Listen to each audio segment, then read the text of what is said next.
ഇൻഡിഗോയിൽ പൈലറ്റുമാരുടെ കുറവ് മൂലം സർവീസ് പ്രശ്നങ്ങൾ ഉണ്ടായതിനു പിന്നാലെ ടിക്കറ്റ് നിരക്ക് കൂട്ടി മറ്റ് വിമാന കമ്പനികൾ. യാത്രക്കാരെ പ്രതിസന്ധിയിലാക്കുന്ന രീതിയിലാണ് നിരക്ക് ഉയർത്തിയത്. ക്രൂ ഡ്യൂട്ടി ടൈം എന്ന പുതിയ ചട്ടം നടപ്പാക്കിയതോടെ പൈലറ്റുമാർക്ക് കൂടുതൽ വിശ്രമം ആവശ്യമായി വന്നു എന്ന കാരണത്താലാണ് വിമാന കമ്പനികൾ പ്രതിസന്ധിയിലായിരിക്കുന്നത്.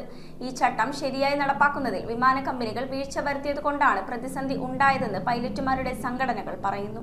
ഇൻഡിഗോ വിമാനങ്ങൾക്കുണ്ടായ പ്രതിസന്ധിക്ക് പിന്നാലെ ടിക്കറ്റ് നിരക്ക് കുത്തനെ ഉയർന്നു. എയർ ഇന്ത്യയും എയർ ഇന്ത്യ എക്സ്പ്രസും ഡൽഹി ടു കൊച്ചി, ഡൽഹി ടു തിരുവനന്തപുരം റൂട്ടുകളിൽ 45,000 മുതൽ 62,000 രൂപ വരെ നിരക്ക് ഈടാക്കുന്നു. പൈലറ്റുമാർക്ക് കൂടുതൽ വിശ്രമം നൽകുന്ന പുതിയ ചട്ടം നടപ്പാക്കിയതോടെ ഇൻഡിഗോയിൽ പൈലറ്റുകളുടെ കുറവ് രൂക്ഷമായി. ചട്ടം നടപ്പാക്കുന്നതിൽ വിമാന കമ്പനികൾ വീഴ്ച വരുത്തിയെന്നാണ് പൈലറ്റുമാരുടെ സംഘടനകൾ പറയുന്നത്. കഴിഞ്ഞ 3 ദിവസങ്ങളിൽ 550-ലധികം സർവീസുകൾ റദ്ദായതും 100-ലേറെ വിമാനം വൈകിയതും യാത്രക്കാരെ പ്രതിസന്ധിയിലാക്കി. News bureau, Kochi.